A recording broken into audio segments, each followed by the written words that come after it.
ye nangamba teri mwavu yeguya omugagga teyeguya mwavu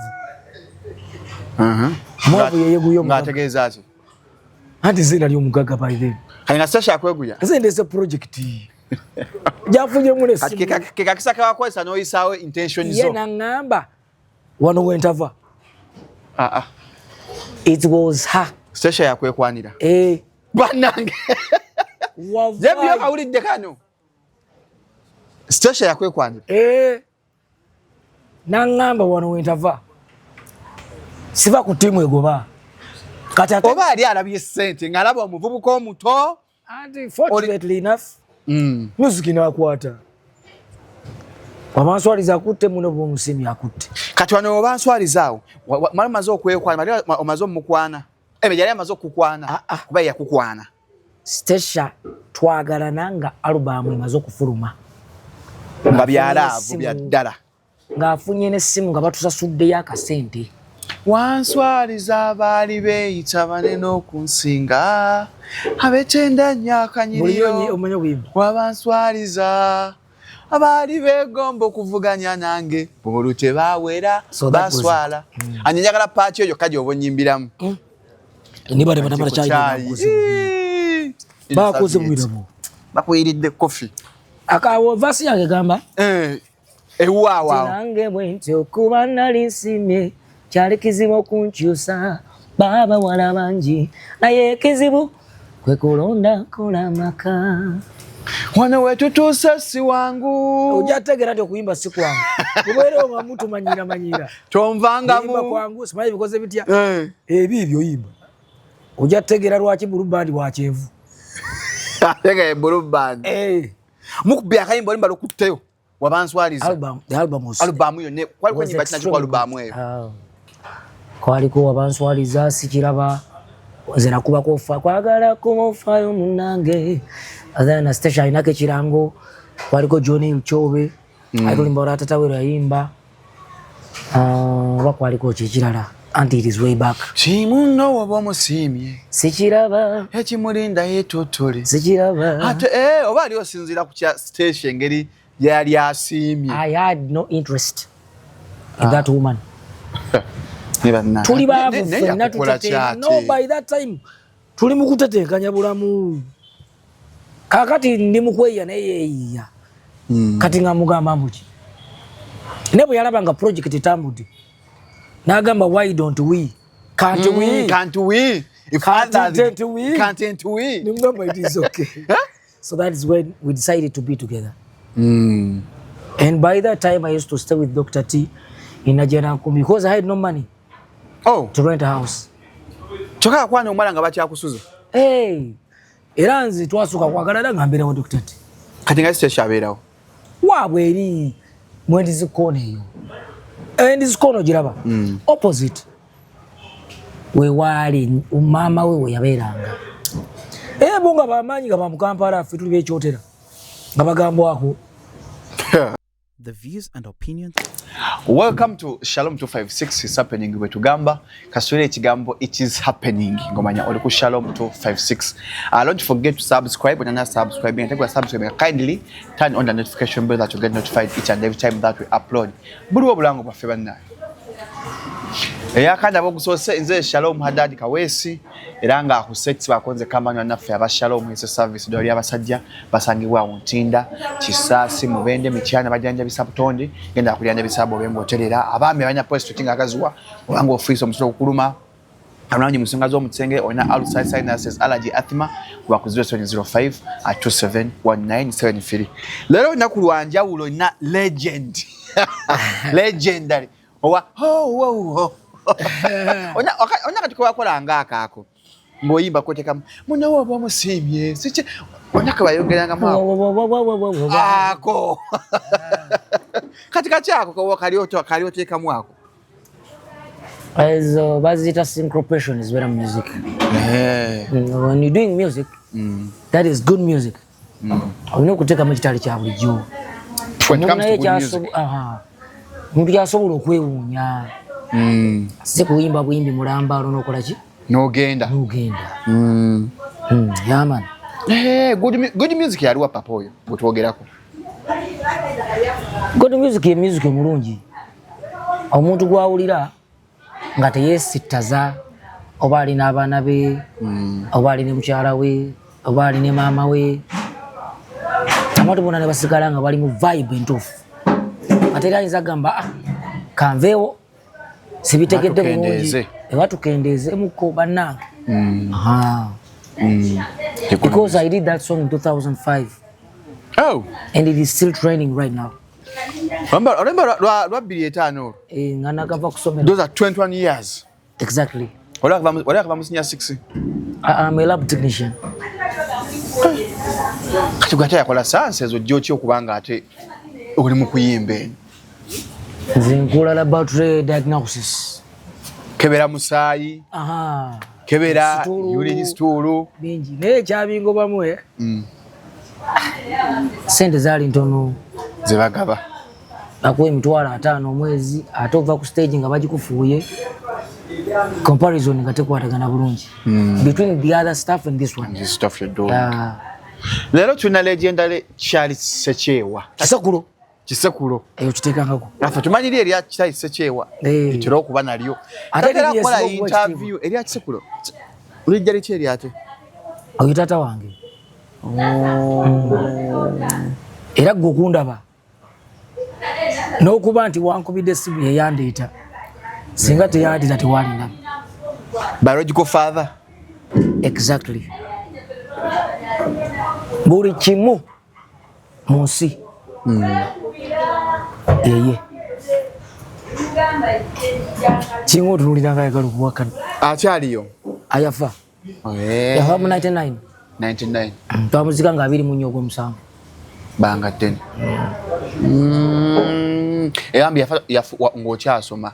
Kyakulaako ng'oli sitanga oyimba oba ng'oli lab technician. Tyandabako nga ndi lab technician naye yandabako nga nyimba ku ssomero mu Bishop Dung Primary. Lwa Bishop Dung Primary Masaka. Ffe twali ba pioneer b'essomero era nafuna buna. Mu P7? Era headmaster wange bamuyitanga George William Musamba omugenzi. Ofunye obuna P7 yawo kati wayimbanga bino bakolanga bino ebya MDD ebya balanga speech day oba speak day. Twagendanga mu education week. Tebyali bya speech day. Education week yabanga etyeyo. Mwagendanga mu festival z'amasomero. Bino bya speech day bya somero eryo yazin somero lyokka. Ne wali mwakolanga kiri. Ne baleeta amasomero ga 10. Nga mugenda kuvuganya. Ne nabeeranga mu somero nga bagamba nti Sekyewa aba taliiwo tunawangula because ngakuba traditional instruments ezo. I'm so very good in terms of playing them. Engoma, endingidi, adungu. Ate nga atendeka n'amaloboozi. Talent oba simanyi bayali born, I don't know. Naye nakola ebintu ebinginya ate abantu abasinga tebamanyi nti mmanyi obikola. Maybe tobanga mukisa to showcase that you can do them. Tobawanga mukisa abantu. Anti kati olaba waliwo wootuuka tosobola kubeera striker nga ate oli defender. Onosalawo kimu. Oli kusalawo kimu. Katikati kano ndi muteebi. Oli striker. Tesinza kubeera goalkeeper. Oba defender. Kati buli muntu omuleka na playing a role here. So that was it. Nga ndi primary tata wange yajjanga nandaba nengende Bukalasa mu seminary. Waina ba father Charles Sekyewa Kisekulo. Era Bukalasa namala emyaka 4. Olive yonna wali Bukalasa. Nali Bukalasa. Kati wali wakala kubeera faza ebyaddala. Wali okyagala lyesoma eryaliwo eryakabi nga lyagala okugendamu. Nali njagala kubeera father. Ki ekyabaawo? Amanyi obwa father it is a calling. Kati omukisa tegwali gwange. Naye era nalwana nnyo emyaka egyena. Banzi ebigambo bino bisobola okwogera bisobola okunyiza abantu. Naye nze bafather batono benda bava mu family engagga. My father was actually the richest in Chotera and Masaka. Your father, Mugenzi Kisekulo. Yali asinga obugagga Masaka. Ne mu Chotera. Era batabasinga bakimanyi. Naye kakati tubeera so proud. Ate obwa father bwetaaga bukkakkamu. Na bahambo. You have to be humble. Oveeka oleeta olugezigezi simanya musula mu mategula simanya byabadde bitya. Ate ba father baagala muntu agondera ekereziya. Ekereziya tesaaga my friend. Ba father basoma emyaka 16. Hey. Nga tekuliko primary section. Okuva mu senior 1 paka olotuuke gaba mu major seminary.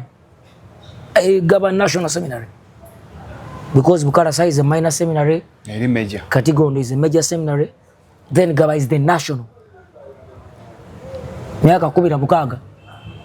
Era bw'olaba nga father muviire. Muwe ekitiibwa. Muzibu nnyo. Basoma ebintu bingi. Nze nasoma ebintu sikyabijula.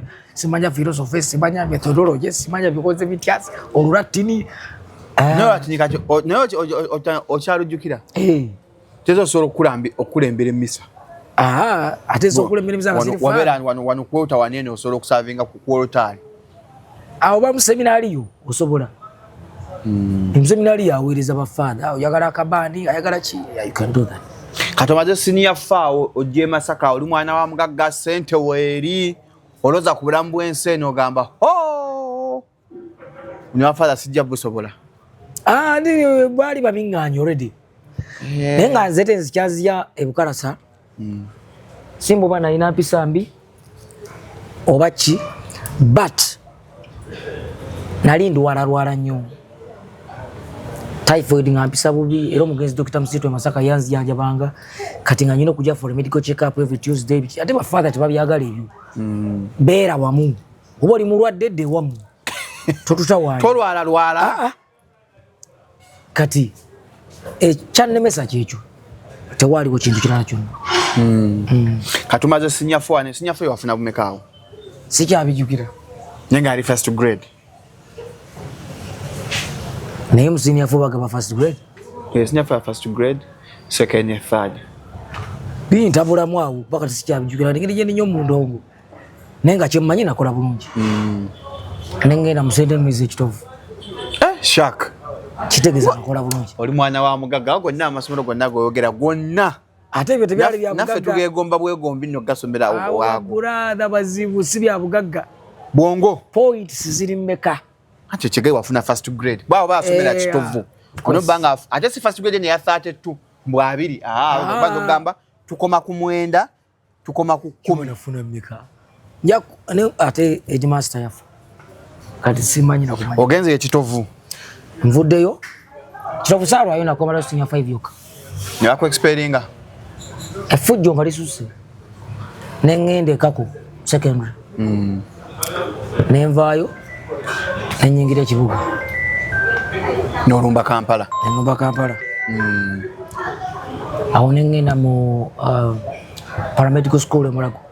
Wasomera? Nakola laboratory. No graduating and no maliriza. Nakola diploma. Yeah. But by that time era nalitandikiriza okuyimba. Nga oyimba muko. Kuno kwa bandi copyright tuyimba nyimba z'abalala. Kati bandi begombanga enyimba zibayimbanga ezaabwe. Kati nze kyensinga okuti nayimba oluyimba lwabayita ebisaanyi. Olaka byesembo gamze kabyesembo. Nansomekako. Nenga waliwo awo Masaka bara bagita teka awe eri awo kutoto. Ngokute kulimba lalawo. Munyenda awo totalo. Nenga abantu bamanyi oluyimba lwange. Mulwa bisanyi. Nga mwami Kabuye yakuba oluyimba olwo. Nenga abantu bamulabangako. Ebisanyi binjo kyaze bimpunyebunye. Nankwatikako. Edembe n'omutima lyawula. Edembe n'amasanyu byagwa. Kati obulamu bwendi mubuka. So it was like that. It was likyalimu. Shazam. It was likyalimu. Basipanga. Kata ngokuba kali mwakubanga kaliyo kyawo zi bad nights awo. Yabeeranga live band. Nenga ne bakyali bange bensoma nabeekako. Navaayo nenyingire Mulago. Nenvaayo nenzija mu kibuga. Nentoba obulamu ne butabukamu. Mu ddwaliro nakola eno omwezi nga gumu. Nenyingire Endongo. Eka ne bankyawa. Ngoyingidde Endongo ate badde baali bakambwe. Namala emyaka 2 nga sizzeeko waffe. Enongo limwimbi wa kabi mwazo kuba hiti. Angamba birindi vudde byo kusawo. Nyingi de kibuga. Ngaba nyivu mama. Omwana twamusomeza musawo yabuddukamu sina simu. Eka sende yezirinze sirina. Nenga nyino kustrugglinga. Kati embere Kampala nga boyimanyi ne bakyali bange fenna nga betubeera emyaka eki ebiri ngikate banda bangaku nga banvaako oyo mwana yayayuka striker yo muku bantu abasooka okunkuba ku TV strike mwezi WBS okuyimba kuno kati otandikirawo okuyimba kati ovudde eno mulago nga sente ziba bulungi otandise okuyimba otandikirawa natandikira mu splash band yaberanga ku African Village omusajja bamuyitanga Nick nayimbirawo kala emyaka ngebiri nenyingira Trans Band ya Mariam Dagire Mubeji kati Mubeji ya Mariam Dagire omwami Silver Kyagulanyi Jansanga ne Dr. T ne bamwami Samakula bonnabo bonga bakabi nenga bajja ne ba once in a while okulaba ku baana abato abayimba mu bandi ezizebbaala nga ku sporting talent ne bandaba ne bangamba noyimba bulungi lwali tokola ennyimba ezizo ne bagamba kati nze mbimanyi ebyo simanyi kuwandika music era bibanjigiriza okuwandika ennyimba kuwandika bakuyiga kyokka nsobanyekera nga nsobola okwandika olimba ne lukwatayo akwatayo kirala n'okuwandiika n'empandika akala olimba olunyumira abantu era nakyo kirala gwosobola okukola ekintu nga kirungi abantu ne bakigaana kyokka nga kuggula bakirungi kati ekyo nayo lak weeri Katonda kati nanyagala towandiika ezizo papa misa kyagala towandiika ezizo ne mwami Silver ne Dr. T so the first project we did ye album y'abanswaliza yeriko munobo musimye mufayo munange jangu jendi yakola bulungi they helped me so much we did that project together mwami Kasiukira najigula jukire bisere ebyo nga oli bwagula album yaji promotinga gwolunya kuyiya gwoli muyiya ebisigadde album yafafaga wali wa musiga ndize nali muyiya olimba olwasooka gwe alwewandikira alimba kyo lwasooka sinze nalwe wandikira it was a combined effort nga bwe gambi ne banyamba kukubaza nali sina sente by then ne banyamba ne tukola music navaayo Stasha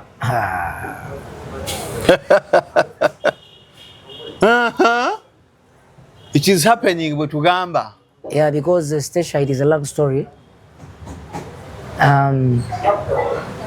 Stasha naye yenyini yali yava ku ssomero najja mu karaoke n'abeera eyo ese bintu kati bitambula bulungi nga babeerawo nga Queen's Corner awo but doing that album nengera ne mutuukirira kwana mulabako ng'ayimba ku Pride Theatre nga ffe tukulembera jam session ne Karim Sava nangamba tukole then we did a very good album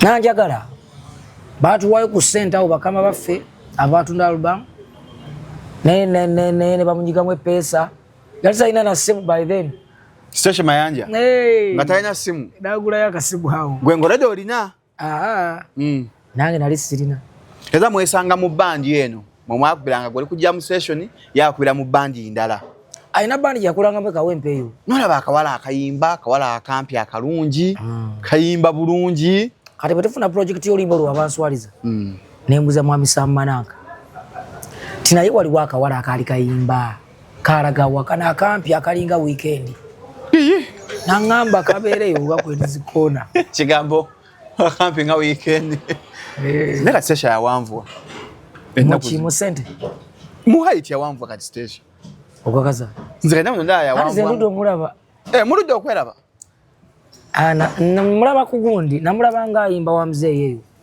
ku TikTok okwo mulakubawo neyite mulina owulira otya nze ate nze nyina okuwulira fera naka bakayimba ng'ekyali ekintu kyange nkamanyi naye kati wala station ngakubanu eyita wa ate n'omusajja najja n'ayimba tebibimba bikka naye naffe twaliwo kati bantu bajja tebayimba ibe musajja n'ayimba wayisenga yali omukisa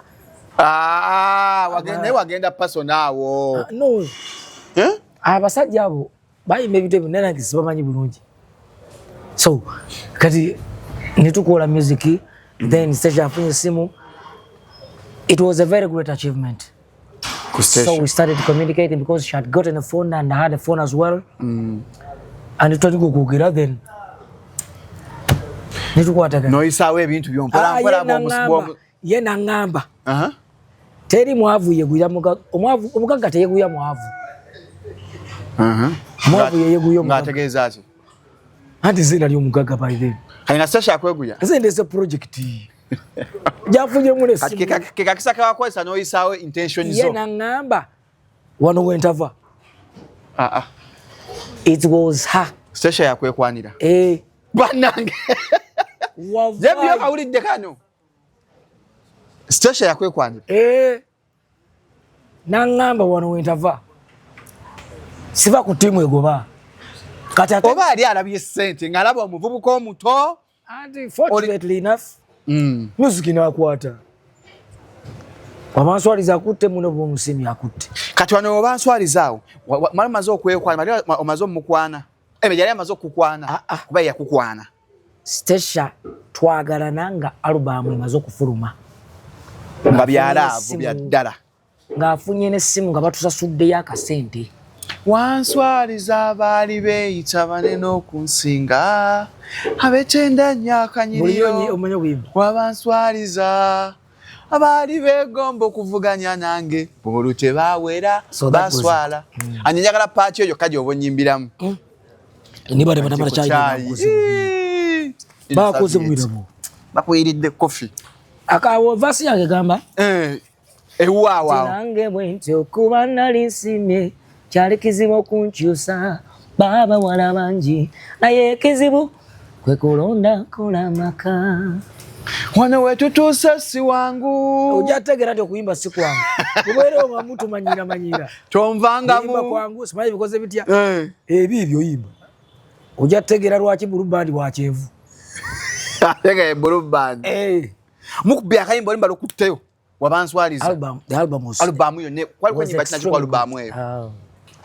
kwaliko wabanswaliza sikiraba zena kuba kofa kwagala kumofayo munange adana station inake kirango kwaliko Johnny Uchobe aikolimba ora tatawe yayimba bakwaliko kikirala and it is way back simuno wabomusimye sikiraba ekimulinda yetotole sikiraba ate oba ali osinzira ku station ngeri yali asimye. I had no interest in that woman.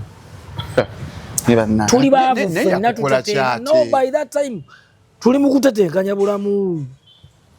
Kakati ndi mukweya naye ya. Kati ngamugamba mbuki. Nebo yalabanga project etambudi. Nagamba why don't we? Can't we? Can't we? If can't we? Can't we? Nimgamba it is okay. So that is when we decided to be together. And by that time I used to stay with Dr. T in Nigeria because I had no money to rent a house. Choka kwani omwana nga bakyakusuza. Era nzi twasuka kwagalala ngambira wa Dr. T. Kati nga sitesha abeerawo. Wabwe eri mwendi zikone eyo. Endi zikono giraba. Opposite. We wali mama we yabeeranga. Bonga bamanyi nga bamukampala afe tuli bekyotera. Nga bagambwa ako. Yali wa kibuga. Wa kibuga. Yali wa kibuga. Kata muyingira mukya ojocha mu Eagles officially. When we did the album and succeeded, amwami Semakula ngamba daka wala kulachi tokampa. Ngategedde nti mwejjamu. Oluyimba nga no. Nga music atambudde. Nangamba mumuwa mu managing. Ne mugamba twali tabu ne mumuwa. Namukolera album gye bayita sisuubira tindifuna omulala. Kuba gwo basinga. Kati biringa biwedde. Namukolera album oyo atandise okukola ki. Omu managinga zenga sikya muvunanyizibwako. nenga mukazi wange nenga ate mukyalawo nenga gwolojo ali mu Eagles wantana kuba mu Eagles kati Stasha mwami Lutaya ajanga aleta idea yokuba tugenda mu Eagles ane mugamba nedda sebo zeni mu bibala nga binyumira sagala gena musafari ezo biki ne banyonyola mwami Lutaya ne Keti oro Stasha yena akkiriza n'agenda mu Eagles because ate mwami Semakulu akola ki amanejinga era Stasha akusooka mu Eagles n'amalayo emyezi 4 zinganganye naye nga abakuba olimba wabanswaliza nga ino mulezi gwayimba naye ng'ayimba ebintu ebikola ki tebigatta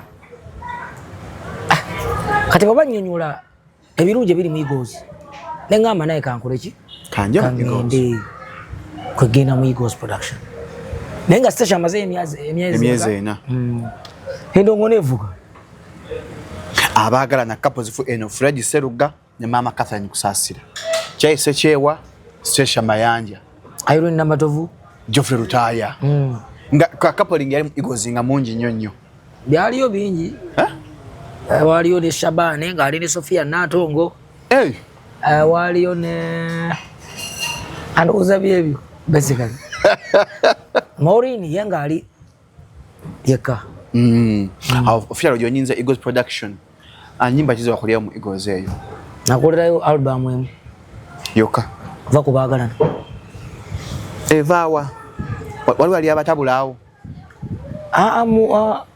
artist creation sindi buli kyoyimba kiba kikwatako osobola okulaba ekiri mu bantu it's about fiction stories nokiyiya nokiteekawo vakubagalana era tewalimba oba actually zengenda okukola vakubagalana ndowooza nga twabukanye ne Stasha mwamala banga ki relationship ne Stasha banga lyali myaka nga 2 ate mwabiranga abantu senta nga mukola evulumbu gyenvuja Stasha ne Chaise Chewa nga mwesi myaka 2 gyokka byateze nali navayo mu Eagles nze Eagles navayo 28 negolo mukozi aliddewa gwe yasooka okuvaayo mwalinamu ntanya lwangozi munda omwavu talwaza nengamba wano sirabawo business bakaba bange mbebaza bampa platform because we used to sing for a very extremely big audience which was lovely and perceptive era sibalinako mutawaana gonna naye waliwo ng'omwana boga nti nsobola okuva ewaka nange nengenda nekola ki nenjiya nerandika ekyange and the album was extremely successful. It is the best album I've ever had. Eriko omukozi aliddewa bibimba bika walulimba lunaimba ne Queen Florence n'onyamwabo tombuusabuusa. It is one of my best albums. Yani yagigula yali Dick Production mugenzi bagigula ko sente milioni mmeka bamba milioni 10 mu 28 that was some good money bakubagana na bampa milioni 6 album olimba album bakubagana na yali ya 2007 27 na kwa milioni 6 era mwami ngezi kasewukira nsoka nyogenda mu twagenda mu bondi ng'abayimbi abalala Chemba dengena kugera kanjireke sente ze nasoko gulamu emoroka azija wa mukulu beka tibireke mukulu ki because when I did that song baga mama inciting violence so mesa beka rakasa bakuba mukozi aliddewa basawo beka rakasa bakuba mukozi aliddewa so maninga leso buzibu muki mugwanga and I was very young. That is the first time. The government that song baga it was political. That is the first time I met him one-on-one. Hanya kutwala yo. Abasajja be teti banji. Ninga kumomuliro okitegeera. Kabalole nga akubira akasimu ngaga asokoje. Nebo namunyonyola nabitegeera. Era balivayo nampa milioni 10. Jana zoko kulamu emoroka 11. No jivugao ngakwatikako awo Stasha akyaliwo mu motoka mulamu togoma twayawukana that is 2000 omukozi aliddewa nali nayawukana naye Ye nga akyali mu Yugozi nze ndi solo artist. Nenga aba awulira asajja kazirina. Kafune ettooke. Kali eyo keyagala. Ate sereze nazo okufuna kwa albamu eyo entuufu. Ngemaze okukwata. DJ Kikofiira yajja nangula shoma 10 okugenda Masaka. Nga bulina kwampa emitwalo 3. Buli kanako. Emitwalo 3. 2008. Wali watunzi. Kati nga ate tekulize banfuuye. Ezo azo ndala. Ngasobola okuva mu show nga banyine emitwalo 7 buli show. Buli lunaku. Bakufuuye yana. Ate ne musaala mitwalo 3. Sina buvunaanyizibwa. Awo tonna fula replacement ya station. Batayita kyangamba. Tinga ngamba bikina. Ate nga twabukanye. Ekyo nga kitadde. Atwali wajja okubuuliza ki ekyabaawo gwe ne station ki ekyabaawula. Kizibu nnyo okubeera n'omuntu nga mwena muli baakabi. Abantu abadde nabo. Ngani? Mwami Geoffrey Retire ali Namatovu. Successful story weeri eyo. Abalala. Nga bayimbi. Muyimbi ki abayimba nga baagalanya banya bali waawo. Anti benjagala. Nze mmanyi abo bokka. Nti Kenzo Nerema. Sophie Gome ne Samu Gombia. Abo bakubiri. Nkyakuleetera. Michael Kinene ne Doreen Mutiibwa. Simanyi baba kyayagala nazaagala kuwera besikakaza. Bakyayagala nakyabeera bonna. Anti siina proof. Proof eri bakyabeera bonna bakyayagalana. Si anti simanyi. Lwaki onkaka simanyi. Kati mwekyabalanyisa kubanga mwenna mwali basita. Anti music aliwo ati. Kati omusajja ajja n'agula station. Ayagala agenda ayimbe Canada. Ate sekye wayiba agala agenda ayimbe Turkey. Kozo DS ezikola ki? Zaawukana. Kati wakabo wasigadde yani. Nsofuna abakozi. Nga ate ono mukazi wo waka. Nofuna omukozi asobamba mumugiye wako omukazi just nebanga mukola kati ate then obo yagala mu mukozi. Kati mukozi obo muleka. Kale omukazi obo mwagaza ake. Mwatufiriza abaana abandi badde abayimbi. Abalungi ennyo. Era station ina abaana. Ababo. Ababe. Kati twogera ku babo. Nange nina abaana. Ngomanya kana omwana yamuzadde nga sekyewa ku ddoboozi yo ne talent yo. Na ne station agaseko talent ye. Bino kamuzaalo omwana. Tamanyi omwana ayinza okuba gyali nange simanyi bulungi naye. Station kati yamugamba. Ati lwaki otunule? Ati ne station gyamukyaza. Ati kati waliwo. Kati ebibyaza ate zisinza binyonyola. Yajja kubuulira amazima. Mwenna mwali basita. Kizibu tosobola si kyangu. Si kyangu temukuumika. Mwali just mwali bato. Anti nkubuuzizza abayimbi kakati Jose ali ne Pulima. Anti Pulima si muyimbi. Tenga yabadde musi. Najjadde musi ne si muyimbi. Era abali mu art industry. Byebimu.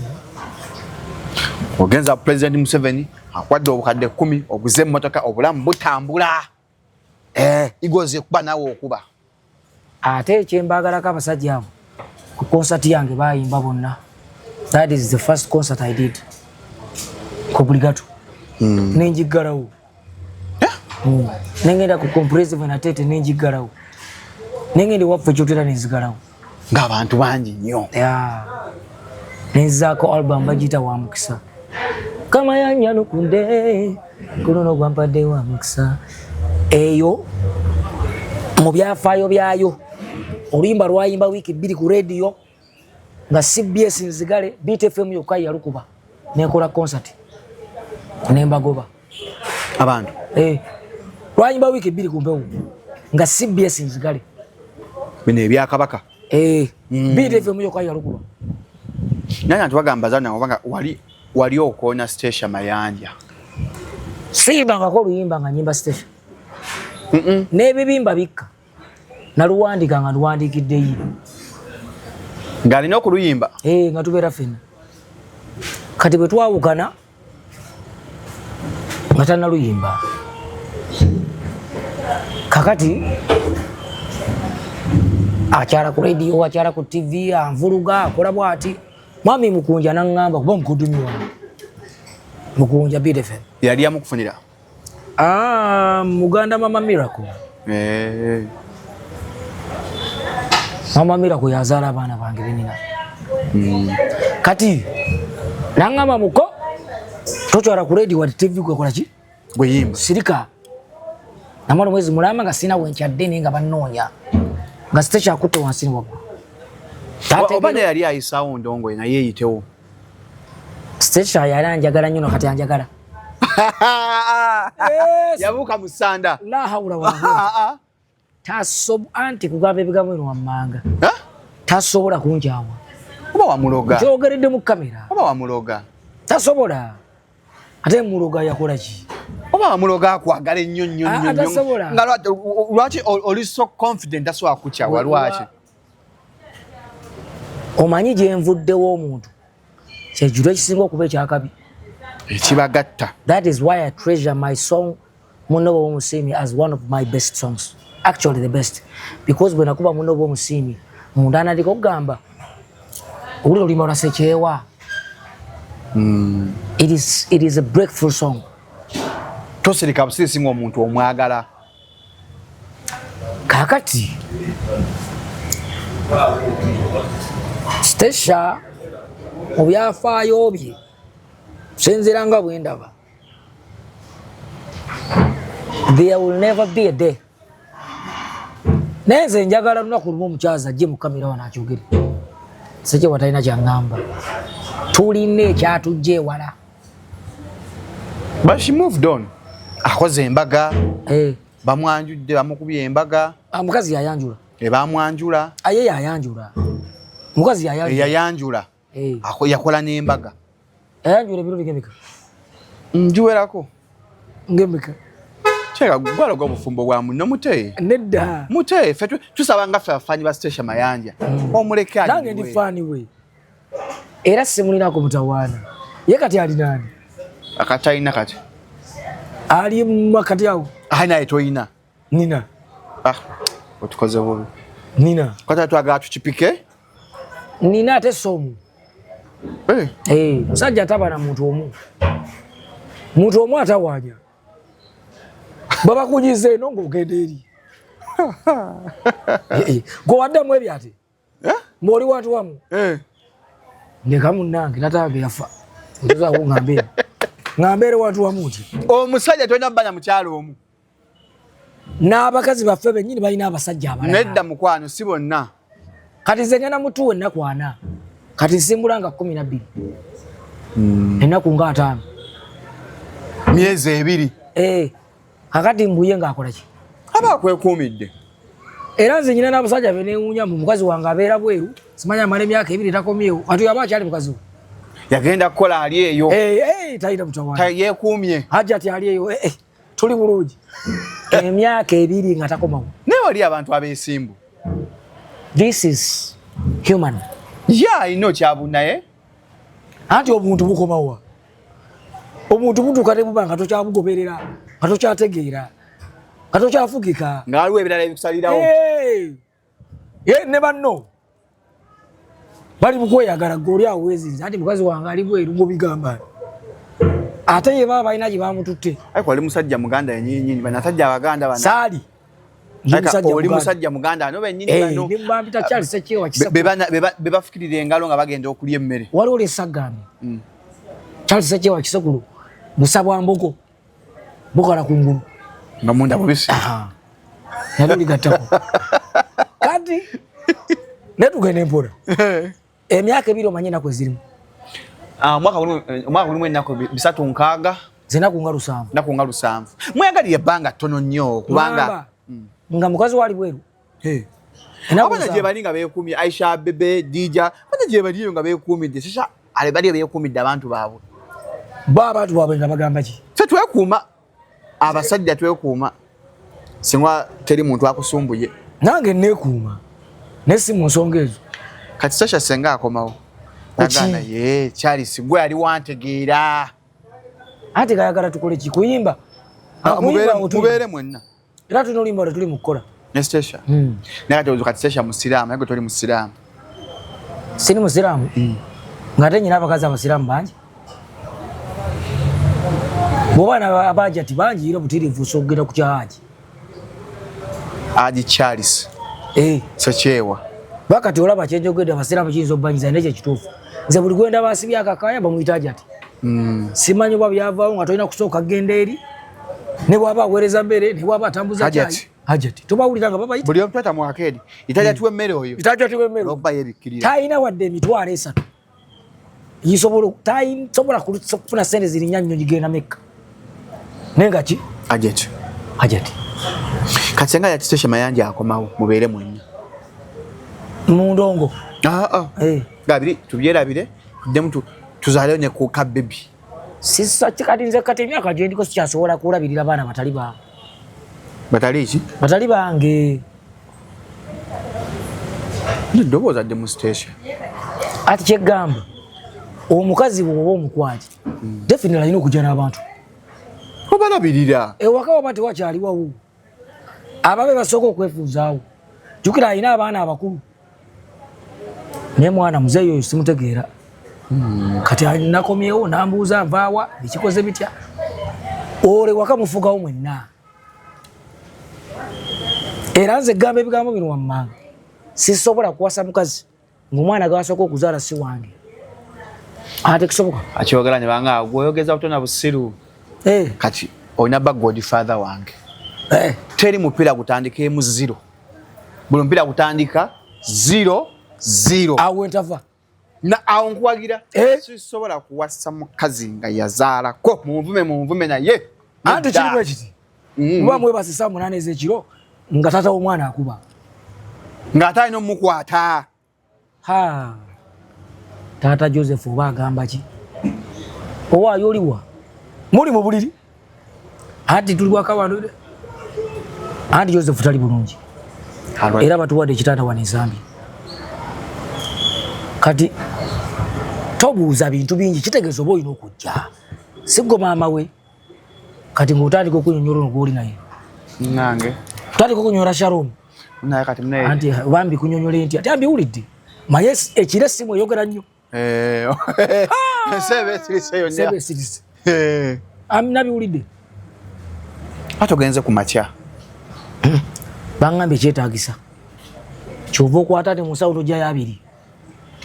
Ogamuwe. Kwaba atandikira. Agenda ajja Joseph atali wuwo. Wani wako sigadde bw'omu oli mu kkaaba. Baganye mbu oba oseka. Amaziga bagani zigala omusajja liva wala. Naye liva wala. Omukazi agenze okulaba taata w'omwana we. Tagenze kulaba taata wa mwana. Agenze okulaba omwana ajja musangawo. Of course. Nga weeriri bwami omaze n'ojja. Kakati ebinaddako bwe bamanyi. Naye alina okukola ki? Okugenda. Kati nze siyingira mwoyo gasiya naawe. Nedda ssebo. Mukubye endongo ba legend. Naye ennaku zino ba legend nga abaana tebakyabalabawo. Abaana baki? Abaana abapya aba new generation. Walabye of recent Muzeeyi Ssebatta yakaabya amaziga gamuyiseemu Muzeeyi Ssebatta n'empulyanga nfa. Zikirizibwa okunywamu? Okiza onywa kakyayiko. Tuwalitamu. Muzeeyi Ssebatta yakaabya amaziga gamuyitamu. Agamba abaana omwana abaana babayisaamu eggali ba legend nga mmwe. Ensonga eyo ogyogerako ki nga eyayimbira ebbanga endongo n'oginoza okubanga basobola okukozesa ba legend nga Dani Mugula ali innocent na buzibu bwonna talumba nko muntu yenna omwana abanaga atate afuna ndongo. Olawulireko ebbaala etegeka ekipya. Ebbanga lyomaze mu bintu bino. Tekumaale tulina ekipya ku papaazi. Bateeka kikadde. Waki bateeka kikadde? Ng'abapya we bali. They don't have value. Abapya? Muntu ayimba olimba n'olumalako ennaku 3. Omuntu alina BET. Ogamba wa BET. Ate ze si gwe badde ngamba. Abanyamala gw'ogamba wewe. Bangi gwe bali. Abanyamala alina ku 3. Wa BET w'amaanyi. Kubanga ali ku Federation. Kyobala bw'omuwolereza. Akuba yakozeemu bulanda. Yakoze bulanda? Oba temwamutegedde. Temwategedde ensonga y'Eddy Kenzo. Kyaddageza kutegeeza abayimbi apya bapulaaninge. Anti nakola oluyimba va ku baagalana. kati fe twali mu Eagles otwalira abakulu abakusingako ne bawulirizaamu mu luyimba owanyisa oluyimba ng'ogenda mu Eagles ng'andi mu Eagles ng'oli mu Eagles ne bwe mba siriyo kati era bwe mpandika oluyimba nsobola ogenda wa Mwami Mayinja kuba mmanyi mu aspect eyansinga awulirizeemukko and directing. That was good. Kati mwenako nava kubagala ne mutwalira Mwami Lutaaya n'amuwuliramu n'ambuuza obadde otegeeza ki ne munyonyola n'aŋŋamba kakati abantu tebakyalina budde bwa nnyimba nga ziriko obutabo buvunula ne mugamba muzeeyi otegeeza ki n'aŋŋamba ky'oli mu kunnyonnyola kyennyini ky'oba okola ki onnyonnyola ky'oba oyimba tewaki onnyonnyola nga ky'olina okuyimba okimanyi n'enzirayo neno editing era bwe nakola paka kati lw'amaanyi teruna na video kakati president kye yayogedde n'abantu kye bavunula kirala kakati ky'ogamba nti abantu tebamanyi kutegeera muntu kyabayogedde misinterpretation ng'ani agy'okukoze abantu bafuna ebintu bulala abantu bakyalese public nga bagamba toyinza kuddira muzeyise batta n'obakakkanya abasajja basita bakubye endongo andi kye ŋŋamba bano abakitaputa obulala bakijjeewa kuba ate abantu balina footage w'omukulu. He's my friend but I'm being realistic. He made a brand. Nze oyo kyali wange Buladi bwoya nena ngembadde eka nga nkaaba nga ngamba mukama wange eno Bulanda yagikoza atya abawabuzi babadde balazeewa ate nga naye muwabuzi wa president ati yabadde tawabula president yabadde awabula bayimbi naye nga abayimbi abo balaba bali bulungi ekintu ekiriwo kyogenda nakyo tosobola kukola kitaliiwo. Uncle Paulo Kafero yafanga avuze Nissan Patrol yafa ine emyaka 37 Nissan Patrol manyi biseera ebyo yali y'amaanyi eyo ayima tenene okukira omuzigo tegupangiso galewo kikiba kukuba enfuufu yali mu Nissan Patrol nga ngeva kuno paka eri nga Paulo Kafero gy'avuga omugenzi ama ne basuudu yafiira mu Land Cruiser accident eyamutta agitwala gidaga maama we.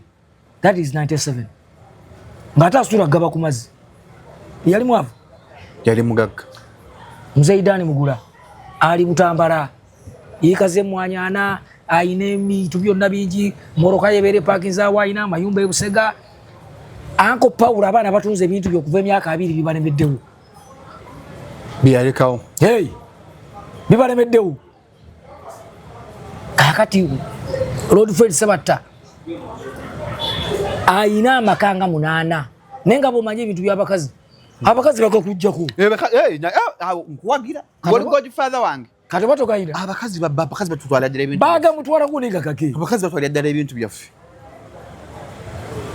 ng'olabira ddala bwoti abaana bonyo ati maama w'abaana naye musajja tereera katwagala maama w'abaana akoleki ekyo kiveeko amuleke ojafune ewalala awo novaawo newalala bwe watyo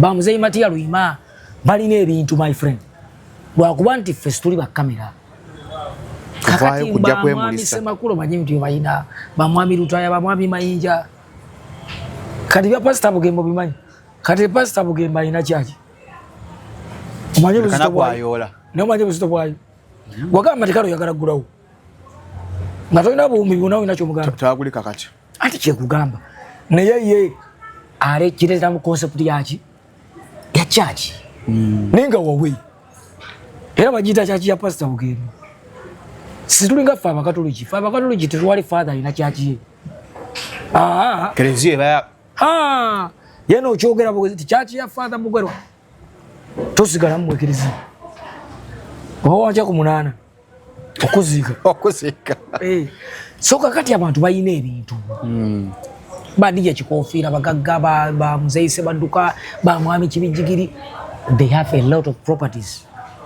aisowire mukabya crying nempyange nakwenzita kati mukabya omanyi obugagga bwayina awempe yenna ayina zikamunyata ayina chachi Alina ze studio. Chachi ya mukabyo jimanyi. Wali ogigenzeko. Si musajja abadde ki. Akubikira yazinga.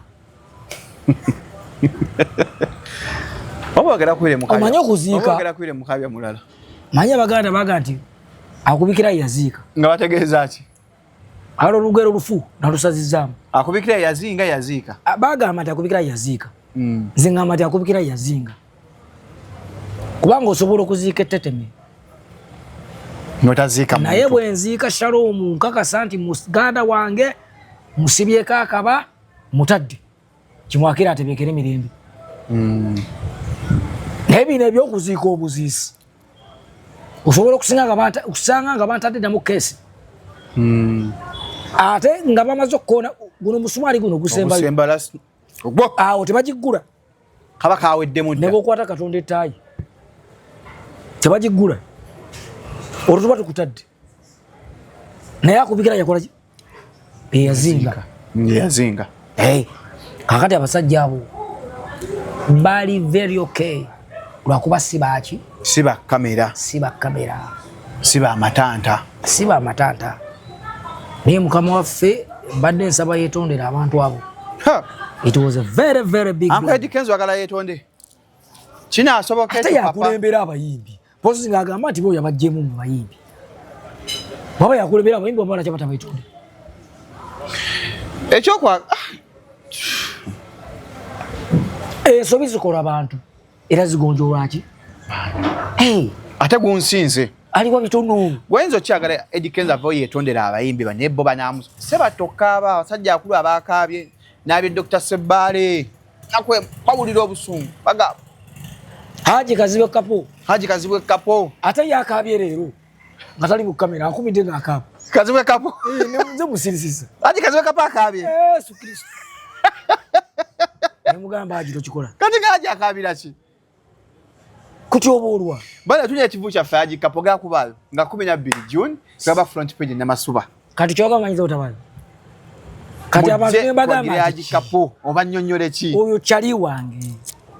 Bulandi. Ngamba klasi ya mweyo kulimba klasi ye mweyo. Kale nimbi eji. Klasi ya mweyo ye. Yeye alimba.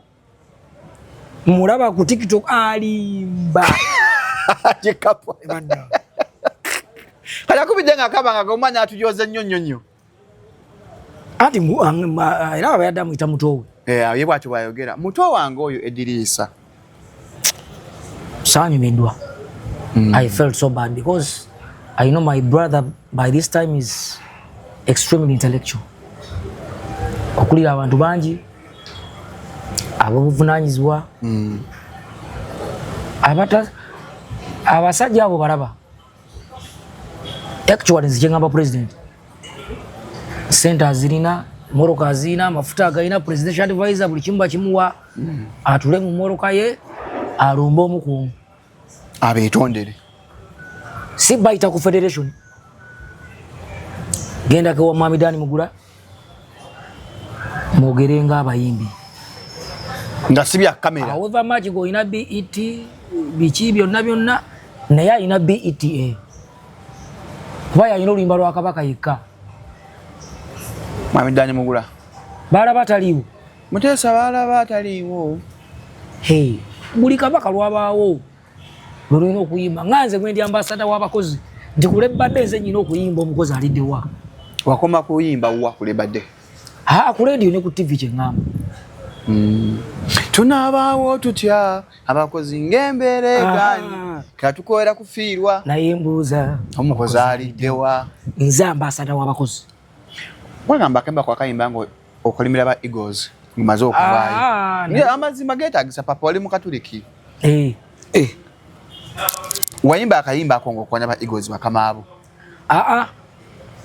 kale nabo bayinza kuba baalimu nenga okuseeka tali nwanirira abakozi wali weerwanirira nga ofuna kitono ate olimba terugamba nti naabaawo ntya tunaabaawo ffenna abakozi mukozi tafiirwa taziika bw'ogandi ngenda kuziika nga basala ku musaala gwo kyogamba nze nafiirwa nga nzekka bandi bafiirwanga gwe tuwafiirwanga bafiirwanga kugamba it was It's generalized, it's everyone. I comprise it in a very general way. Yeah. Sagala kugera luzungu ateze mu kamera. Bwana oli mu luzungu na accent njewulira. Luzungu teluli humite, luli gumite. Gumite. Akati nze nakolera abantu bonna. Ali general. It was general. One element oli wakulanga yogeranga amanyi Dr. Chameleone. Yogeranga Dr. Chameleone. Ona mweringi mwikichi ya Chameleone. Nze njagala okubuuza ekyewuunyisa. Era sirabanga abafe. Naitwa akava mu kisibo. Akava mu kisibo. Kisibo waliwo sekagata tategeka. Omwana yatabuda akachayi. Sekagata tategeka. Pene mu kyabo. Tatutawanya naye. Tuli busy, tuli gumite. Atugamba ki? Musiba watermelon. Kakati bo basoka ne bewe ne baga nti wasikizwa kuwa obane akinya. Fe twazeewa. Hebuli muntu abere mudini. Sina tap. Tetujivora ne yaffe bagiriki. Babiri mbya. Eche njagala kubuda kinewunyisa. Oba Chameleone mukwano gwo. Ndaba temugatta. Like tuli muntu wa bala, tuli muntu wa chechi mukonya kinga mtani Dr. Chameleone nyono kubanga chaliwo nyonyo. It is way back in time. Doctor yakola music. Egwanga nali wamba. And by that time waliwo grievances between Bobby Wine, Bebe Cool and Chameleone Island. Nebakola olimba fundula then nakola nekolera mali. Naye abawangula. Kati no kwogera kubanga chaliwo. Chali. Anti abantu babiri nga bamanyi. Nali omu kati kugenda. Chameleone yakuba Bebe ne Bobby Hands Down. Ndiye kugamba bintufu. Nga bali babiri. Ye yali omu nakuba nekolera mali. Bonga bakubye fundula. Nenyonyeza nsimbirwa kuba boogere. So by that time he decided to bring omusajja mu Tanzania, Mr. Nice. Era show yali ku Blue Africa. By then zina ni mubaki ngani sava karibu. Ngobanga Chameleone. Yeah. Nemugamba doctor. By then yali doctor ali heavyweight. Oli ghetto president ono heavyweight oli big size. Nemugamba abasajja bano kati tubaleseko waggulu wansi twambuse waggulu. Ne tulina okukola mu ekyenjawulo nangamba ki Mr. Nice engeri jaja mu Uganda tukole live nangamba live mali abana nkubira live ne mugamba nyina jikake bandi solo kubira live jikola ne bazizi by then abajemba ba Cliff nangamba zo mulimu gukwasiza nemba twale nyanama muri haso live band netandika dokita teyabera okko yamale ennaku nga 3 nga tabiwulirizaamu kuba yali tabyagala ne mugamba kye bayita band teri music wa band yo category teriyo ate nga bawangulanganya award nga bagaba Palo of Africa Music Awards best band or best band song abali bali tebategeera kye bayita band is playing along with the band. Era ne mubuuza kyogamba Shaggy bwajja mu Uganda tajja na bandi. Ajja nayo. Abawa bandi. Yo category teriyo. Era abantu bagamba nti bayimba music wa band. Music wa band. Bayimba either zouk oba soukous oba reggae. Ze category za music ziriyo. Oba afro. Otage. Teriyo music wa band. Nzejagala mulina mutekeko nnyini mitwalo 10. Ngwe yagamba yayimba music wa band. Taliyo. Cheba bategeza nti ayimba ne bandi. Ati bwendeeta jekaki nekola bulungi. Dokita najja muri aso nawulira ndobonge etabuse. Nimugaba tubalina. Bawedde. Anti nanyemiro. Wazimba yikali yawo. Ngo omusodi yawo. Ndana yakiwulira. Abo bazizi. Yomba bintu bya beika. Jamila analia. Live band. Nagamba this is beautiful. This is extremely gigantomous. Kati bana abasajja tebamanya tugenda kuba live. Kati ku Blue Africa bonna bajja. Baaliwo nga wakoze wati. Bebe, Bobby Wine, bonna nga we bali basinyika abanatekawo zi CD. Mr. Nice najja yimba ebintu gundi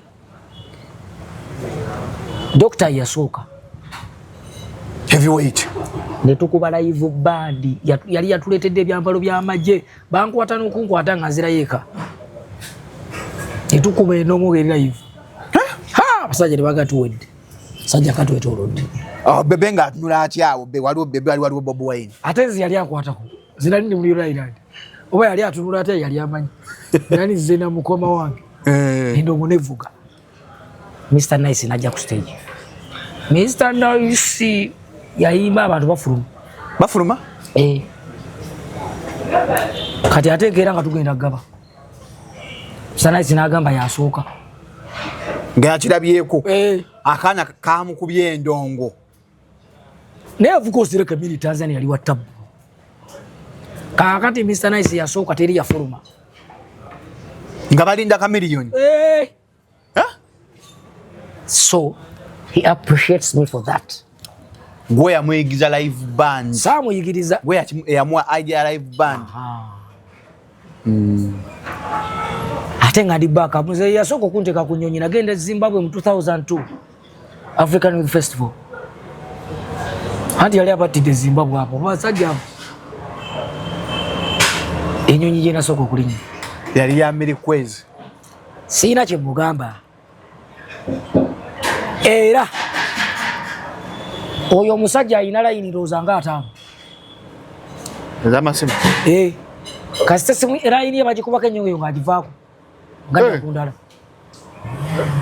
naye gyaddako gyampeereza kati no yeeriko nzirina era sisobola muweereza message n'atagiddamu sisobola mukubira ne bw'aba yeebasera oluzuuka anziramu si muli wakabi wadde era ndi wakabi Charles akuyita atya isakulo ogamba otya naye katulibwa mzee mbadde wano Makinde nyambukeno mbadde nyambukeno wawizo tusigale waggulu tugendere Gaba ayina omusajja wo mu Nigeria eyo gy'abeera waggulu eyo tojja namulokayo tugendere yange nga mugenda nga mukiringa wovaayo ng'akuwayo dola nga 10 ng'ogenda just kubeerako bezi naye kubeera naye musajja wo nno ddala oyo bwoya bakuba kati nange nafuna erinnya sikyasobolamu baakinga okugjako nga nnyina we musanze oba jamunga eyo era nkwata microphone yenna aba baakinga akkirizibwa okuvaawo kubanga nze bansinga no backinga kamere I'm actually one of the best backup artists in Uganda n'abayimbi bonna bakimanyi they can testify on that I'm so musical and in terms of backup album gye nasooka okubaakinga yali ya Mugenzi Katolo Bwama kisolo kye bayita omuntu era bonaaba oluyina osobola oteekamu n'ogawuliramu aloboozi gwe yagibaakinga ekisolo kye bayita omuntu tokyesiga nembaakinga nva nnungi Doctor yonna nze nagibaakinga era bw'ogawula ojawulira tene eziwooma nembaakinga Mwami Silver Kyagulanyi I've backed up so many musicians. Bagamba Mwami Silver Kyagulanyi yeeronda mwakonnekitinga mutya nga bagamba ate gambe yannonda mu bbaala ni Mwami Silver ne Dr. T saa bikunyonyodde anti omuntu asobola okubeerawo nga wakabi naye nga yalakkiriza nti waliwo ate oli wakabi mukiri waliwo ate asingako kati ze ngugambe bugambirwa mbanga sikola nkola live ku TikTok lwaki nkyalina kyentereza sirinaako bantu banyirako 8,000 n'ekitundu just ekigoberere abantu bangi naye sikola TikTok zikona naye sikolangako wadde nze mbwa nakoze kashoga ako nga bakateekayo nyinako nyimbo eziriko 43 42 naye nze kati bakabintegeeza nze mbadde sikolaki tobitegeera mbadde sibitegeera nja gikulaga peegi yange ogira abantu bagamba bakwatamu bayimbi banno batya Kalenzi Kalogo kyeki bakuloga wali ozze nnyo Be mwayimbanga nabo. Sina gwe nayimbanga naye nze. Be mwakolanga nabo. Si ata ni gwe najja naye. Gye wayimbiranga. Batya. Sebana uli nyimba mpya. Niba kuchayi endongo. Endongo girimu. Ate gabe ngina mutu wanako kumbi ata. Endongo girimu naye tetuli nnyo mu kamera. Ate nirelongera kuyimba tokimanyi. Ona wolaga wano. Katonya kunyimba empya. Sina anti kati olimba lwenyina. Just wera lukupeji yangu.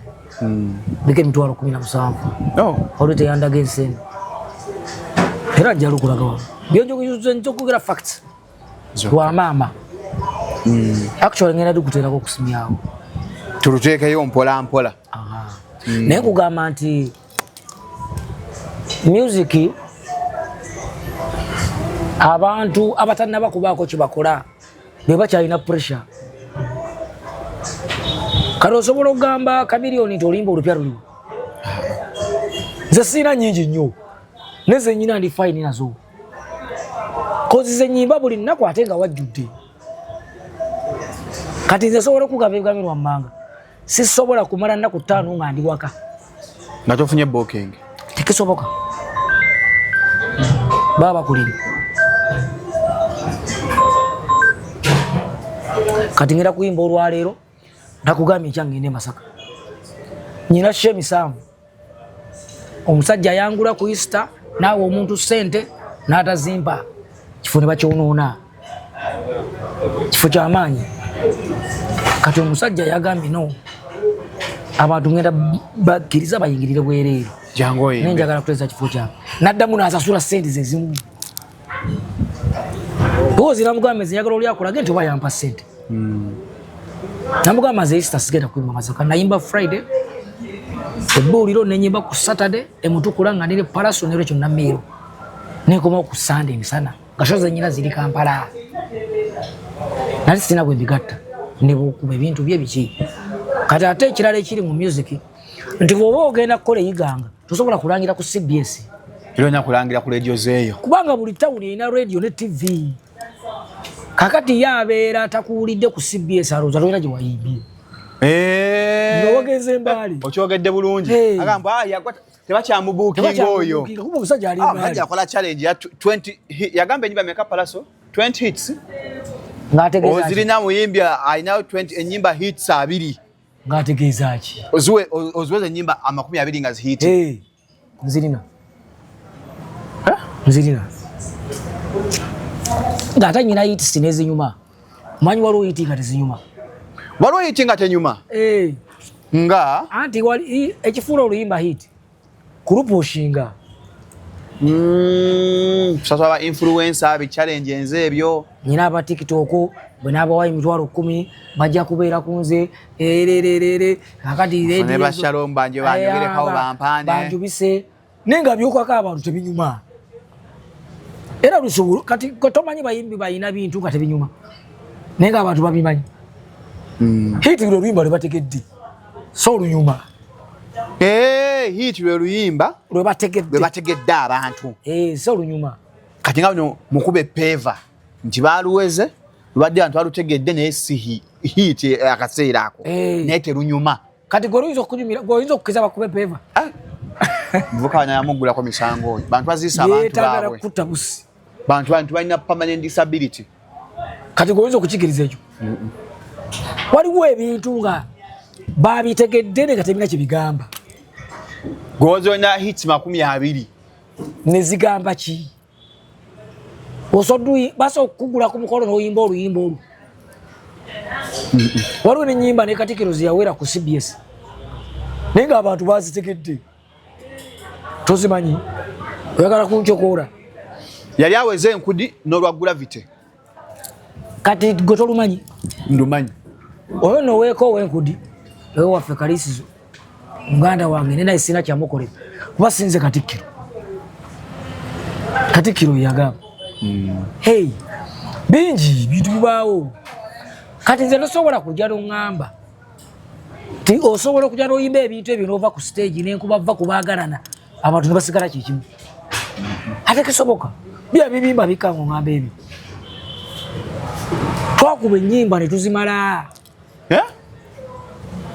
hit songs ate nga ziri lovable ng'abantu bazaagala and relatable nayo kikulu ekyo ate kati gwe oluzungu olumanyi nnyo ate ke tuli wa luzungu lwa Lungereza naye oluzungu n'Olungereza byajawulo byawukana waliwo aboogera oluzungu just naye Olungereza lulala so kakati oluyimba olukaka abantu ne balutegeera n'obaga nti okuyingira ogula cupa ya bbiya ne batajja oba kwabwereere ne bagaana sinata luyimba lupya zigambye luyimba olupya luli ku TikTok just nina lwenkoze olupya lwengenda okuta nga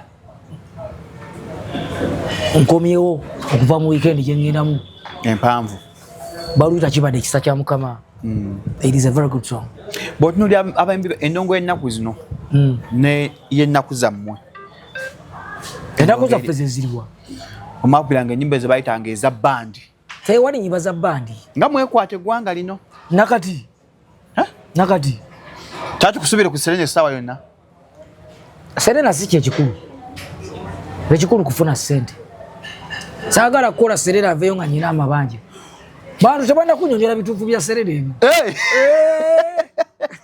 omuntu akola Serena naye nga nze nakola wano papaazi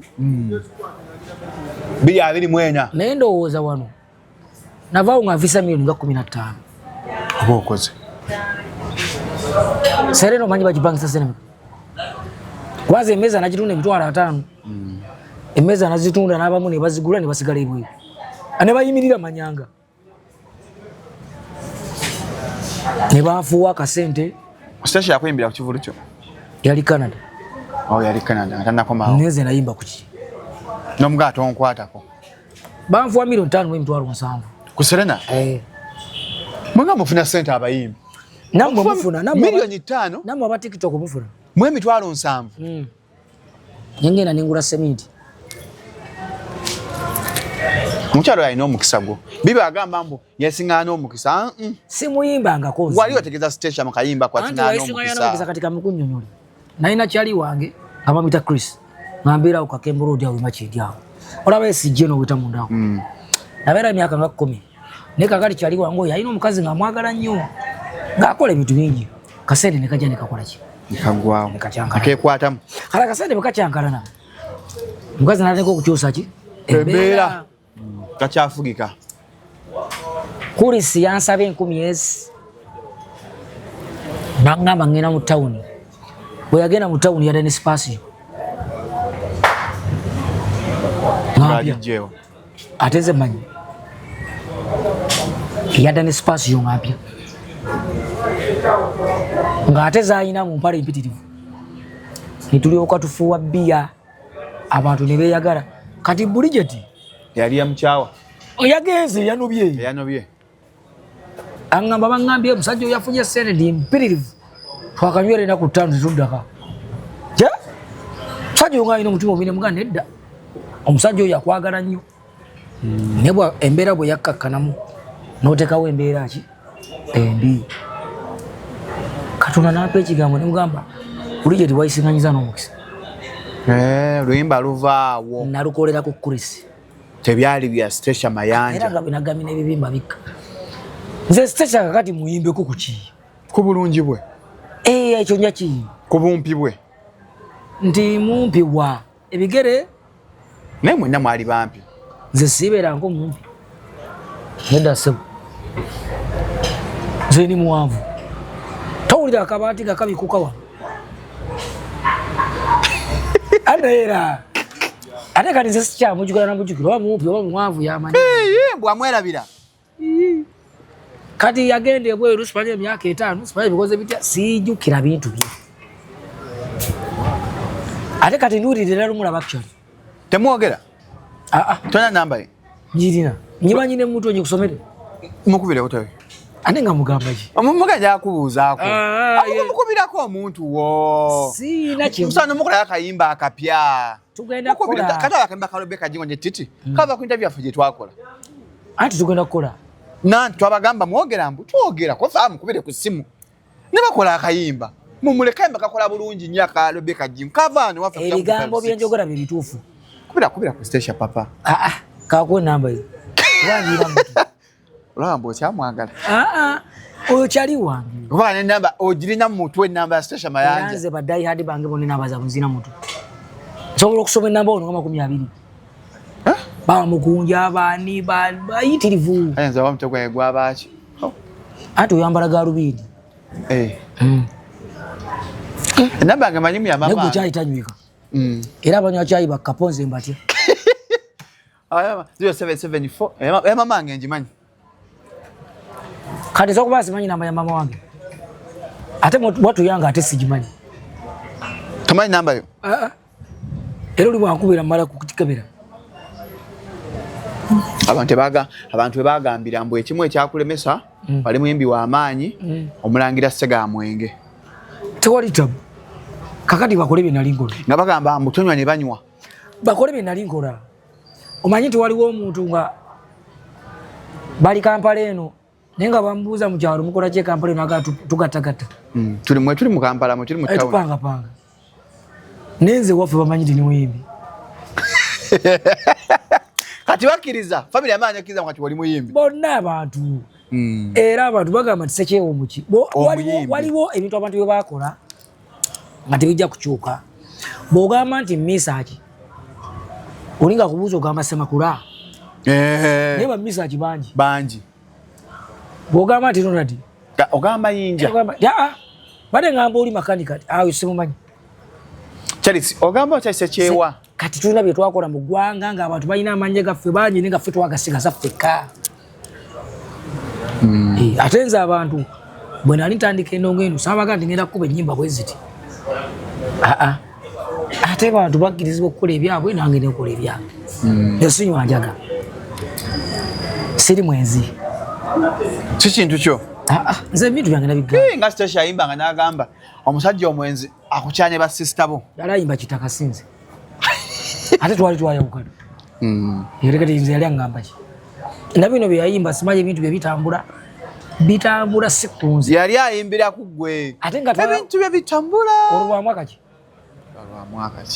that is 2017 ate nze twayawukana 28 era nga akyali kulunze bannanga bakyabatanvaako abasuse sina kyemugamba lwakuba koza akayimba bwafiira ky'obulungiwo naye ti abantu bayizero kitwala the other way round bwera oyimbira Stasha nenze banjye kuba n'abawala abalungi lwaki tebafumbirwa bali mabaala baweereza eka tekyali muntu alina muntu mulungi tulina bantu babi bebagondera embeera ababi abakazi ababi bafumbi anti abatalina wakudda kati nva wano dagewa abakazi ababi abatalina wakudda kati omukazi omulungi tafugika soka kamera ziba zimutunde ziba nyingi nnyo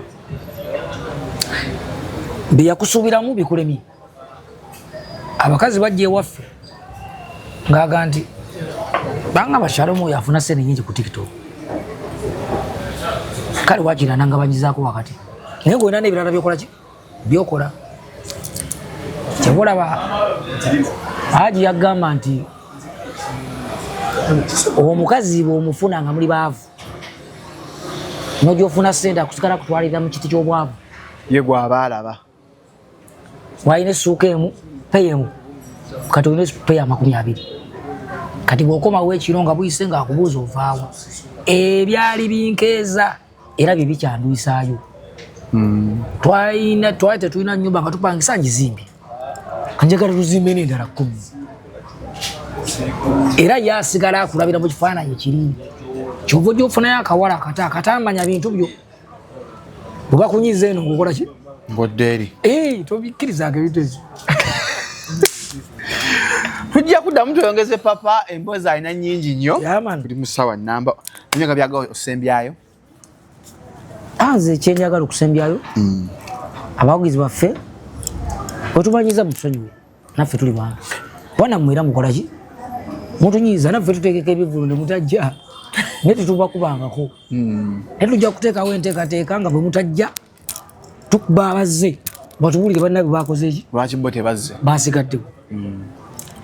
Abantu bonna bakola ebintu ebituyamba mbawagire. Shalom is a very good man. Ne timu yonna gyakoze nayo batuyamba. Kale kwe ffenna tweyamba. YouTube channel yo oba bagitwala kuba okwera ku YouTube ennyimba zo ziri mu bantu banjawulo. Ekyo kapula kyegenda okuyamba. Anti binagambye bini mu kutereeza. Saagala kulima nti nabitereezezza. Kwa music watch atambula paka kati. Ne we are about to. Yeah. Kati saagala kupapa kuteekayo bintu birala. Bana biri sinze nabiteekayo. Simanya baba, simanya Afrika, simanya bikoze bitya. So tutegezaako okutereeza embeera eyo. But at the end of the day tujja kuwangula. Mpola. Ne mwebale nnyo bane kutwagala. Ate mwebale kunyumisa bane mutumalako ennaku. Tubeerayo mpola. Mutumazeeko ssente. Ate data mu mutugulira. Twabajja ku ma TV. Nze TV mpozi nga yendabye. Era nze ne bakuba limbalange ku TV bantu be baŋŋamba. Ate njagazaaki. Tubeera wano. Sobola okumala wiiki n'amanga sigirabyeko. Buli ekya TV kirinako. Awo. Kakati njagazaaki. Okuba mpiira mu Liverpool bagiwadde ebyayo wano. Barcelona ebyayo wano. Live football weziri. Byonna. Live score weziri. Obirifunira awo. Nyimba bataddeyo oluyimba abaana ba TikTok dakika 3 baba lutaddeyo. Nga change zitambula. Yoja lumperezaako tuluteekeyo naffe tulemu ka challenge. So tugala sikuwa naku olwaleero tujja kweyongera papa njamuleta nga aline Ajikazi w'ekkapo ba mukwano nnyo. Tunyumyemu emboozi omwezi guno. Ngenda kuno jabba ovuddeyo. Tajanga atamidde kyayi. Ate asokunywa bukubu bwa kyayi abiri. Ajikazi w'ekkapo. Tomulaba. Ye wakakyayi agamba myaka. Muzungu agamba too much of anything is always bad. Lwakuba simanyi wane ku ssente yali akitegeeza. Ku ssente muzungu teyakyogerawo ssente. Tiweziba nnyingi na zombi. Ajja kutegeeza. Money is never enough. So guno omwezi tujafunako papa Kyasekyewa ne muzee Kazi w'ekkapo tukubemu ekibuuza ekigalawo omwezi mpola wabi tewali mutawaana gonna. Mubeere bulungi. Mungu akubariki. Abarikia.